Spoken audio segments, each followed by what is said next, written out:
भगवान का लिफाफा, अ लेटर टू गॉड, अटूट विश्वास, द अनशेकेबल फेथ। इन जीवन के सबसे कठिन दौर में जब सारे रास्ते बंद हो जाते हैं, तब केवल एक ही रास्ता खुला रहता है, ईश्वर का रास्ता। रामू एक गरीब किसान था, जिसकी फसल सूखे ने बर्बाद कर दी थी। घर में खाने को दाना नहीं था, पर उसके दिल में एक बात पक्की थी कि उसका भगवान उसे भूखा नहीं सोने देगा। उसने एक कलम उठाई और सीधे ईश्वर के नाम पत्र लिख डाला। हे प्रभु, मुझे पता है आप सबकी सुनते हैं। मेरे बच्चों को आपकी ज़रूरत है। मुझे खेती शुरू करने के लिए 10,000 रुपयों की मदद चाहिए। स्वर्ग का पता, एड्रेस द हेवन। डाकिया पोस्ट ऑफिस में लिफाफा हाथ में लिए खड़ा है और उसे गौर से देख रहा है। रामू पोस्ट ऑफिस गया और उस चिट्ठी को डाक के डिब्बे में डाल दिया। जब डाकिये ने वह लिफाफा निकाला तो वह दंग रह गया। उस पर पता लिखा था, सेवा में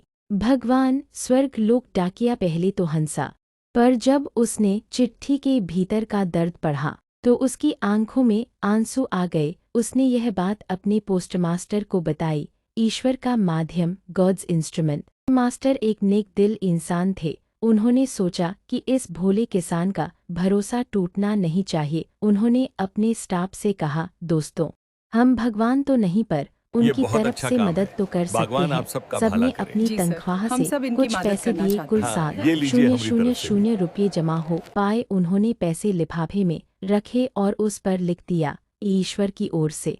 अंत और बड़ी सीख, द फाइनल लेसन। अंत दिन रामू को वह लिफाफा मिला। पैसे देखकर वह खुश हुआ, पर जब गिने तो वे सिर्फ 7,000 थे। उसने फिर से एक कागज उठाया और भगवान को लिखा, प्रभु, मदद के लिए शुक्रिया, पर अगली बार पैसे सीधे मेरे घर भेजना, क्योंकि पोस्ट ऑफिस वालों ने शायद थोड़े पैसे रख लिए होंगे। सीख, मॉरल। दोस्तों, रामू की शिकायत गलत थी, पर उसका विश्वास सही था। ईश्वर खुद नहीं आते, वे किसी न किसी इंसान को माध्यम बनाकर आपकी मदद करते हैं। बस भरोसा मत हारिए।